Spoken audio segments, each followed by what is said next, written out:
एक होता है क्रीपिंग इन्फ्लेशन। क्रीपिंग मतलब क्या होता है? रेंगना। जब महंगाई रेंगते हुए आगे बढ़ता है, इसको हम लोग बोलते हैं क्रीपिंग इन्फ्लेशन। एकदम धीरे धीरे धीरे धीरे, स्लो स्लो, कछुआ की तरह महंगाई आगे बढ़ रहा है, कछुआ की तरह रेंग रेंग के आगे बढ़ रहा है, टोटोइस की तरह एकदम धीरे धीरे करके आगे बढ़ रहा है महंगाई। तो इस महंगाई को हम लोग बोलते हैं क्रीपिंग इन्फ्लेशन। यहां पे महंगाई का जो रेट है वो 2 to 3% पर ईयर। और एक हाइपर इन्फ्लेशन और गैलपिंग इन्फ्लेशन। गैलपिंग का मतलब क्या होता है पता है? जो घोड़ा जो उछलता है ना, घोड़ा का उछलना को हम लोग बोलते हैं गैलपिंग। समझा रहे बात? तो जब महंगाई उछल उछल के घोड़ा की तरह तेज भागता है, उस इन्फ्लेशन को हम लोग बोलते हैं गैलपिंग इन्फ्लेशन या हाइपर इन्फ्लेशन, जहां पे महंगाई ट्रिपल डिजिट को टच कर दिया, 200%, 300%। जैसे कि देखो पाकिस्तान में हो गया था, श्रीलंका में हो गया, इतना वेनेजुएला में हुआ था। मतलब जब इकोनॉमी एकदम क्रैश कर जाता है, उस टाइप ऑफ इन्फ्लेशन महंगाई को हम लोग बोलते हैं गैलपिंग इन्फ्लेशन। समझ आया? जैसे कि सेकेंड वर्ल्ड वॉर में हम लोग पढ़े थे, जर्मनी में हुआ था। सेकेंड वर्ल्ड वॉर के बाद एक ब्रेड लेने के लिए 2 थैला पैसा लेकर जाना पड़ता था। आज हम लोग ICSE क्लास 10 इकोनॉमिक एप्लीकेशन का chapter number 9 money and inflation, जो कि बहुत इंपॉर्टेंट और बहुत इंटरेस्टिंग चैप्टर है, इसको हम लोग करने वाले हैं। ठीक है? तो देखो, सबसे पहले हम लोग ये समझेंगे कि मनी है क्या और मनी से पहले क्या था। ऐसा तो नहीं है कि जब से दुनिया चल रहा है तब से पैसा ही से लेन देन हो रहा है। पहले भी तो लेन देन होता था, बाइंग एंड सेलिंग होता था। तो कैसे होता था? Barter system. उस वक्त जब पैसा इंट्रोड्यूस नहीं हुआ था तो क्या होता था? इकोनॉमी तो चलता था, बाइंग एंड सेलिंग तो चलता था, तब होता था बार्टर सिस्टम। बार्टर सिस्टम का मतलब है exchange of goods with goods. एक सामान को दूसरे सामान के बदले में एक्सचेंज करना, इसी को हम लोग बोलते हैं बार्टर सिस्टम। जैसे कि फॉर एग्जांपल, मान लो मेरे पास जो है 1 बस्ता चावल है, अब ओवैस के पास जो है 1 बस्ता आटा है। ओवैस को चावल चाहिए और हमको आटा चाहिए। हम ओवैस को बोले लो भाई 1 बस्ता चावल ले लो और हमको 1 बस्ता आटा दे दो। तो ये हो गया बार्टर सिस्टम। बट ये बार्टर सिस्टम में ना बहुत सारा प्रॉब्लम्स आने लगा। इस प्रॉब्लम्स को ओवरकम करने के लिए फिर मनी को इंट्रोड्यूस किया गया। सर क्या प्रॉब्लम होने लगा? पहला प्रॉब्लम ये होने लगा कि बार्टर सिस्टम में डबल कोइंसिडेंस ऑफ वांट्स चाहिए। मतलब मेरे पास जो सामान है और हमको जो चाहिए, तो हमको ऐसे किसी को ढूंढना पड़ेगा जिसके पास वो सामान है जो हमको चाहिए और जो वो सामान लेके रेडी है जो मेरे पास है। मतलब अगर मेरे पास चावल है तो हमको आटा चाहिए, तो हमको कोई आटा वाला को खोजना होगा जिसको चावल चाहिए। तो बहुत सारा प्रॉब्लम्स हो रहा था। इस प्रॉब्लम को ओवरकम करने के लिए इंट्रोड्यूस किया गया मनी। क्या इंट्रोड्यूस किया गया? मनी। तो मनी से जो है बहुत सारा चीज जो है सॉर्ट आउट हो गया। तो सर सबसे पहले तो हमको ये बताइए मनी है क्या? बताओ मनी क्या है? What is money? मनी रुपया, पैसा। अरे वो तो इसका करेंसी है ना। यहाँ पे रुपया बोलेंगे, चले जाओगे US तो बोलोगे डॉलर, UK चले जाओगे तो पौंड बोलोगे, सऊदी चले जाओगे तो रियाल बोलोगे। ये सब तो करेंसी है। मनी का डेफिनेशन क्या है? ये भी हो सकता है anything use for buying and selling. समझ में आ रहा है? ये जनरल डेफिनेशन है। Money is anything which is use for buying and selling. But इसका बेटर डेफिनेशन कैसे देंगे? Money is anything that is widely used as a medium of exchange and at the same time acts as a measure and store of value. Money वो चीज है, ध्यान से समझो, money वो चीज है जिसको तुम बाइंग एंड सेलिंग में as a medium of exchange में यूज कर सकते हो और तुम उसको स्टोर ऑफ वैल्यू, स्टोर करके भी रख सकते हो, है ना? स्टोर करके नहीं रख सकते मनी को। Money is anything which can be used as a medium of exchange and at the same time acts as a measure and store of value. Store of value मतलब स्टोर करके रख सकते हो, प्लस मेजर ऑफ वैल्यू। हर commodity का, ध्यान से समझो, हर कोमोडिटी का वैल्यू को हम लोग किसमें एक्सप्रेस करते हैं? तुम मेरे पास आए पढ़ने तो क्या पूछे? सर कितना फीस लीजिएगा? मतलब मेरा पढ़ाई के बदले में मेरे पढ़ाई को या मेरे सर्विस को तुम किस में मेजर किए? फीस में, मनी में, है ना? उसी तरह मान लो तुम लोगों का किसी का कोई दुकान होगा, हम दुकान गए, बोला भाई ये शर्ट कितनी करके, तो तुम बोलोगे 300, 400, 500। हर कोमोडिटी, हर गुड्स एंड सर्विसेज का वैल्यू को किस में एक्सप्रेस किया जाता है? मनी में। समझ में आ गया बात? तो डेफिनेशन एकदम क्लियर है ना, कोई डाउट? चलो अब हम लोग आते हैं फंक्शंस ऑफ मनी। मनी का क्या फंक्शंस है?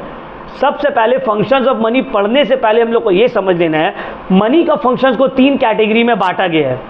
मनी का फंक्शंस को कितना कैटेगरी में बांटा गया है? 3। क्या क्या है sir? Primary functions of money, secondary functions of money and तीसरा contingent function of money. Primary functions of money, secondary functions of money और कंटिंजेंट फंक्शंस ऑफ मनी, सबको पढ़ेंगे हम लोग, ठीक है? तो सर प्राइमरी फंक्शंस का मतलब क्या है? प्राइमरी फंक्शंस का मतलब वो फंक्शंस जो मनी परफॉर्म करेगा ही करेगा। अगर ये फंक्शन नहीं परफॉर्म करता है तो वो मनी ही नहीं है। क्या है प्राइमरी फंक्शन में? पहला मीडियम ऑफ एक्सचेंज। सबसे पहला प्राइमरी फंक्शन में क्या आता है? Medium of exchange. तुम कोई भी सामान को खरीद रहे हो, बेच रहे हो, किसके बेसिस पे? ये पहला फंक्शन। दूसरा मेजर ऑफ वैल्यू। कोई भी कमोडिटी का वैल्यू को तुम किस में मेजर कर रहे हो? है ना, मोदी दुकान जाते हैं तो क्या पूछते हैं? आटा कितना करके? वो बोलता है 30 रुपये। कभी वो बोलते हैं कि आटा कितना करके? तो बोलते हैं 1 kg चावल के बदले। नहीं, तुम जब बोलोगे 1 kg आटा तो बोलेगा 30 रुपया, 40 रुपया, 35 रुपया। समझ में आ रहा है बात? तो प्राइमरी फंक्शन में मीडियम ऑफ एक्सचेंज और मेजर ऑफ वैल्यू, ये एकदम बेसिक फंक्शन है। अगर कोई भी मनी या कोई भी चीज अगर ये फंक्शन को परफॉर्म नहीं कर रहा, वो पैसा है ही नहीं। क्लियर? दूसरा सेकेंडरी फंक्शंस। सेकेंडरी फंक्शंस में आता है पहला, सेकेंडरी फंक्शन मतलब जो प्राइमरी के बाद, ठीक है, जो कि प्राइमरी फंक्शन से ही डिराइव होता है। मतलब अगर कोई मनी प्राइमरी फंक्शन परफॉर्म नहीं कर रहा है तो वो सेकेंडरी फंक्शन भी परफॉर्म नहीं करेगा। तो सेकेंडरी फंक्शन में है सबसे पहला standard of deferred payments. Sir standard of deferred payments का क्या मतलब है? स्टैंडर्ड ऑफ डिफर्ड पेमेंट्स का मतलब है जितना भी फ्यूचर पेमेंट्स करने वाले हैं हम लोग, इसको भी मनी के टर्म्स में मेजर किया जाता है। जैसे कि तुम रेंट दे रहे हो घर का, तो रेंट तो दोगे महीना के एंड में, बट पहले ही डिटरमाइन कर लिया जाता है भाई इतना लेंगे। फीस हमको पे कर रहे हो, महीना के एंड में फीस पे करोगे, लेकिन स्टार्टिंग में ही पता चल जाता है कि इतना देना है सर को। समझ में आ रहा है? तो क्या मतलब है स्टैंडर्ड ऑफ डिफर्ड पेमेंट का? In simple terms it means that a payment to be made in future can be stated in terms of money. समझ में आ गया? वो पेमेंट जो आप फ्यूचर में देने वाले हैं उसको भी आप किसमें स्टेट करते हैं? मनी में। ऐसे तो नहीं बोलते सर आपका 1 महीना का, इस महीना का एंड में फीस के बदले अब आपको 10 kg चावल दे देंगे, नहीं ना, पैसा में बोलते हैं सर इतना देंगे, तो मनी में मेजर होता है। दूसरा स्टोर ऑफ वैल्यू। मनी को स्टोर करके रखा जा सकता है। तुम अगर मान लो 10,000 रुपये तुम स्टोर करोगे तो 10,000 का वैल्यू कितना रहेगा? 10,000 रुपया रहेगा, है ना। स्टोर करके रखा जाता है इन फॉर्म ऑफ वेल्थ। ऐसा कभी होता है जैसे कि अभी टमाटर महंगा चल रहा है 150 रुपये kg, तो तुम ऐसा होगा कि तुम 10 kg टमाटर लेके आ गए 1500 का और रख दिए कि हाँ भाई चलो मेरा 1500 है, वो रहेगा। बट अगर तुम 1500 रुपया को रखोगे तो वो वैसे ही रह जाएगा, है ना। क्लियर हुआ पॉइंट? तो स्टोर ऑफ वैल्यू। थर्ड है ट्रांसफर ऑफ वैल्यू। अब जैसे कि ये घर मेरा नाम में है, हम बोलिए आज से ये घर राहीन का, तो राहीन का हो गया नहीं। लेकिन अगर मेरे पास 500 का नोट है और ये नोट हम दे दिया राहीन को, लो ये नोट तुम्हारा, तो वो नोट किसका हो गया? राहीन का। मतलब मनी जो है इजीली ट्रांसफरेबल है। मनी में वैल्यू को ट्रांसफर किया जा सकता है। जिसके हाथ में पैसा, सबके हाथ में उतना ही वैल्यू रहेगा। Clear point? तो money serves as a transfer of value. For example जब हम लोग एक सामान खरीदे, जैसे कि मान लो हम ये पेन खरीदे 10 रुपये में, तो 10 का नोट दिए, तो 10 रुपया का पेन लेने के बदले में हम उसको इक्वल वैल्यू दिए। समझ में आ रहा है ना बात? और ये दोनों ज्यादा इंपॉर्टेंट एग्जाम में आते हैं, प्राइमरी फंक्शंस और सेकेंडरी फंक्शन। थर्ड जो एग्जाम में जनरली आता नहीं है फिर भी पढ़ा देते हैं, कंटिंजेंट फंक्शन। तो कंटिंजेंट फंक्शन में सबसे पहला आता है एम्प्लॉयमेंट ऑफ फैक्टर इनपुट्स। जितना भी फैक्टर्स ऑफ प्रोडक्शन अभी हम लोग पढ़े ना, जस्ट लैंड, लेबर, कैपिटल, ये सब क्या फ्री में आ जाएगा? मतलब में क्या लगेगा? पैसा। तो मनी का ये भी फंक्शन है कंटिंजेंट फंक्शन की वो फैक्टर इनपुट्स को एम्प्लॉय करने में हेल्प करता है। लेबर को रखना है पैसा देना होगा, लैंड रेंट पे ले रहे तो भाड़ा देना होगा, कैपिटल अगर उधारी में ले रहे तो इंटरेस्ट देना पड़ेगा। Distribution of national income, national income, nation का इनकम को भी डिस्ट्रीब्यूट किस पे किया जाता है? मनी में। बेसिस ऑफ क्रेडिट सिस्टम, तुम उधारी ले रहे हो तो उधारी में भी क्या लेते हो? मनी। पेबैक भी क्या करोगे? ये सब कंटिंजेंट फंक्शन में आ जाएगा। समझ में आया ना बात? बस आपको इतना ही पढ़ना है मनी वाले पोर्शन से। क्या पढ़ना है? मीनिंग ऑफ मनी और फंक्शंस ऑफ मनी। कितना फंक्शंस ऑफ मनी है सर? 3 फंक्शन। क्या क्या है? प्राइमरी फंक्शन और सेकेंडरी फंक्शन और कंटिंजेंट फंक्शन। ठीक है ना? क्लियर हुआ पॉइंट? चलो अब हम लोग आते हैं नेक्स्ट पोर्शन जो कि है इन्फ्लेशन। इन्फ्लेशन का मतलब, इन्फ्लेशन का नॉर्मल लैंग्वेज में बोले तो इन्फ्लेशन मतलब महंगाई। इन्फ्लेशन मतलब महंगाई। तो महंगाई क्या होता है sir? Inflation means the consistent increase in the average price level of all the goods and services in the economy। महंगाई का मतलब है या इन्फ्लेशन का मतलब है कि कंसिस्टेंटली जितना भी सामान है इकोनॉमी में सबका दाम बढ़ रहा है, तो हम लोग क्या बोलते हैं? इन्फ्लेशन आ गया भाई, महंगाई आ गया, महंगाई बहुत ज़्यादा हो गया, महंगाई बहुत बढ़ गया। कब हम लोग बोलते हैं? जैसे कि फॉर एग्जाम्पल अगर एक सामान महंगा होता है तो हम लोग बोलते हैं महंगाई बढ़ गया? नहीं। जब धीरे धीरे करके सब सामान महंगा होने लगता है तो हम लोग क्या बोलते हैं? महंगाई बढ़ गया। Clear point? समझ में आया इन्फ्लेशन का? क्लियर हुआ ना? चलो नेक्स्ट। तो what do you mean by inflation? The consistent increase in the general price level और the average price level of all the goods in the economy. Clear? अब इन्फ्लेशन बहुत सारा टाइप्स का होता है। एक होता है क्रीपिंग इन्फ्लेशन। क्रीपिंग मतलब क्या होता है? रेंगना। जब महंगाई रेंगते हुए आगे बढ़ता है इसको हम लोग बोलते हैं क्रीपिंग इन्फ्लेशन। एकदम धीरे धीरे धीरे धीरे स्लो स्लो कछुआ की तरह महंगाई आगे बढ़ रहा है, कछुआ की तरह रेंग रेंग के आगे बढ़ रहा है, टोटोइस की तरह एकदम धीरे धीरे करके आगे बढ़ रहा है महंगाई। तो इस महंगाई को हम लोग बोलते हैं क्रीपिंग इन्फ्लेशन। यहाँ पे महंगाई का जो रेट है वो 2 to 3% पर ईयर, और इतना महंगाई तो होना भी जरूरी है वरना इकोनॉमी ग्रो कैसे करेगा। क्लियर हो गया? Creeping inflation. दूसरा है वॉकिंग इन्फ्लेशन। वॉकिंग इन्फ्लेशन का मतलब होता है वो इन्फ्लेशन जब महंगाई थोड़ा तेजी से बढ़ता है। जब रेट ऑफ इन्फ्लेशन 3 से 6% है, मतलब एवरी ईयर महंगाई 3 से 6% के बीच में बढ़ रहा है, तो हम लोग इसको बोलते हैं वॉकिंग इन्फ्लेशन। थर्ड आता है रनिंग इन्फ्लेशन। जब महंगाई थोड़ा तेजी से बढ़ रहा है, मतलब डबल डिजिट में टच कर दिया महंगाई का परसेंट, 10% या उससे ज़्यादा, भाग भाग के इन्फ्लेशन बढ़ रहा है, इसको हम लोग बोलते हैं रनिंग इन्फ्लेशन। भाग के दौड़ के इन्फ्लेशन बढ़ रहा है, महंगाई बढ़ रहा है। और सबसे डेंजरस है हाइपर इन्फ्लेशन और गैलेपिंग इन्फ्लेशन। गैलेपिंग का मतलब क्या होता है पता है? जो घोड़ा जो उछलता है ना, घोड़ा का उछलना को हम लोग बोलते हैं गैलेपिंग।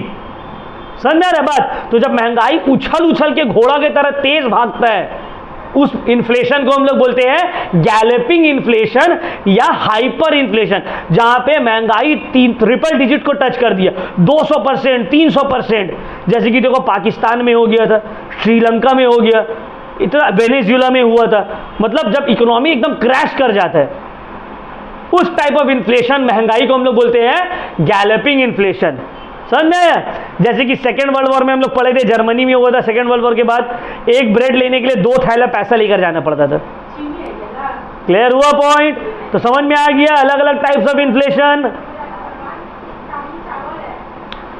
अब देखो इन्फ्लेशन 2 टाइप का होता है, ये तो ये टाइप्स ऑफ इन्फ्लेशन। अब आता है on the basis of production. Inflation 2 type का है, एक है डिमांड पुल इन्फ्लेशन, एक है कॉस्ट पुश इन्फ्लेशन। एक है डिमांड पुल इन्फ्लेशन और दूसरा है कॉस्ट पुश इन्फ्लेशन। जब कोई सामान महंगा क्यों होता है उसका 2 रीजन है। पहला रीजन है डिमांड बढ़ गया। जब डिमांड बढ़ा तो सामान भी महंगा हो गया। अब मेरे पास मान लो 10 बच्चा है तो हम फीस रखे, ठीक है चलो 1000। अब मान लो 20-30 बच्चा आ गया तो हम फीस बढ़ा देंगे ना अपना, क्योंकि डिमांड मेरा बढ़ा है। तो जब डिमांड बढ़ने की वजह से महंगाई बढ़ता है उसको बोलते हैं demand pull inflation. Demand inflation को पुल करके धक्का देके बढ़ा दिया। समझ में आया? और नेक्स्ट है कॉस्ट पुश इन्फ्लेशन। अब मान लो ये पेन बनाने में मेरा खर्चा हो रहा है 5 रुपया, तो हम इसको बेच रहे हैं 6 रुपया में। अब ये पेन बनाने में अब मेरा खर्च हो रहा है 8 रुपया, मतलब कॉस्ट ऑफ प्रोडक्शन बढ़ गया, कॉस्ट बढ़ गया तो हम दाम भी बढ़ा देंगे। तो यहां पे महंगाई क्यों बढ़ा? कॉस्ट बढ़ने की वजह से। तो जब कॉस्ट बढ़ने की वजह से इन्फ्लेशन बढ़ता है उसको बोलते हैं कॉस्ट पुश इन्फ्लेशन। कॉस्ट जब इन्फ्लेशन को पुश करता है उसको बोलते हैं कॉस्ट पुश इन्फ्लेशन। डिमांड जब इन्फ्लेशन को पुल करता है उसको बोलते हैं डिमांड पुल इन्फ्लेशन। जब डिमांड बढ़ने की वजह से महंगाई बढ़ता है उसको बोलते हैं डिमांड पुल इन्फ्लेशन। जब कॉस्ट बढ़ने की वजह से प्रोडक्शन कॉस्ट बढ़ गया तो सामान महंगा में बेचेंगे हम। समझ में आ रहा है बात? तो इसको बोलते हैं कॉस्ट पुश इन्फ्लेशन। क्लियर हो गया पॉइंट सबको? सर अब महंगाई का फर्क नहीं पड़ता, हम लोग को महंगाई से तकलीफ नहीं होता है। महंगाई से किसको क्या फर्क पड़ता है? देखो सबसे पहले देखेंगे प्रोडक्शन के ऊपर क्या फर्क पड़ता है महंगाई से। तो देखो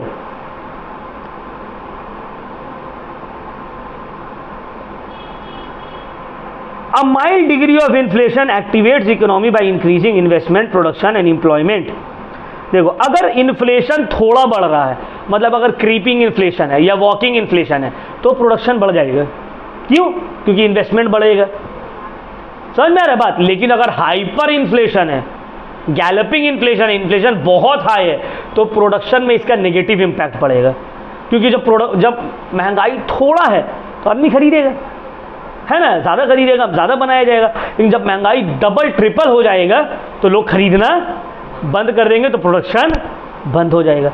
समझ में आया प्रोडक्शन के ऊपर क्या इंपैक्ट है? अ माइल्ड इन्फ्लेशन, वॉकिंग और creeping inflation is good for production, but hyper inflation is dangerous for production. Clear हुआ पॉइंट? सर डेटर और क्रेडिटर, इन्फ्लेशन का क्या इंपैक्ट पड़ता है डेटर और क्रेडिटर के ऊपर? एकदम ध्यान से इसको दिमाग लगा के सुनना है, एग्जाम में आने वाला है अब जो पढ़ाएंगे। देखो हम राइन को 10,000 रुपया उधार दिए, हम राइन को 10,000 रुपया उधार दिए, तो राइन हो गया डेटर और हम हो गए क्रेडिटर। समझ में आ रहा है बात? क्योंकि हम उसको पैसा दिए हैं तो वो मेरा हो गया डेटर, वो हमसे पैसा लिया है तो हम हो गए क्रेडिटर। अब देखो हम 2020 में राइन को 10,000 रुपया दिए थे, राइन बोला हम आपको वापस करेंगे 2023 में, ठीक है, 3 साल बाद।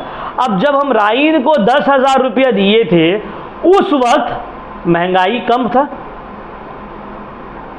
जब राइन हमको 2023 में 10,000 वापस कर रहा है तो महंगाई बढ़ गया।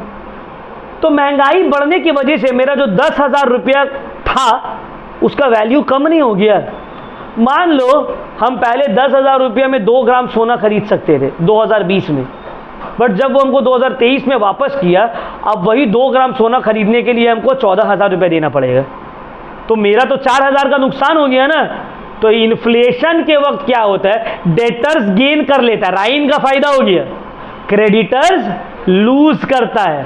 अगर राइन 2020 में हमसे 10,000 लेके 2 ग्राम सोना ले लिया होता और फिर 2023 में उसको बेच के हमको 10,000 वापस कर देता, फिर भी उसका 4,000 का क्या हो गया, फायदा, और मेरा हो गया।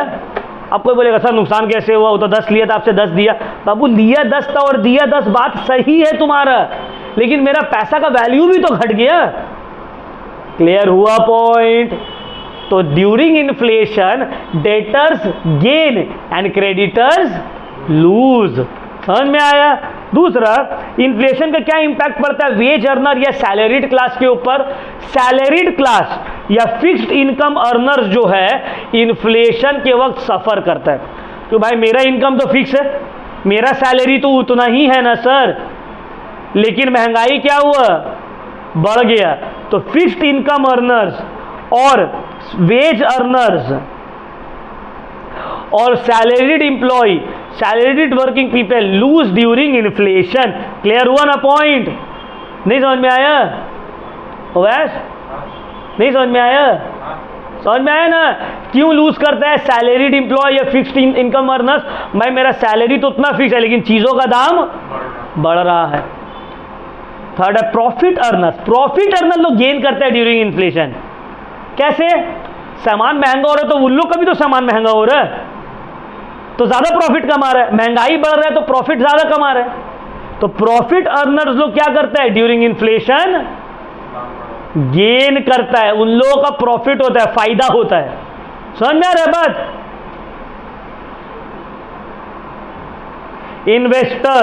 इन्वेस्टर्स लोग का मिक्स्ड इम्पैक्ट रहता है। वो इन्वेस्टर्स जो वो सिक्योरिटीज में इन्वेस्ट किया या वो सामान में इन्वेस्ट किया जो इन्फ्लेट हो रहा है, जो महंगा हो रहा है, वो गेन करेगा। लेकिन वो अगर कोई ऐसा सिक्योरिटीज या सामान में इन्वेस्ट किया है जिसका दाम उतना बढ़ रहा नहीं है, तो वो क्या करेगा, लूज करेगा।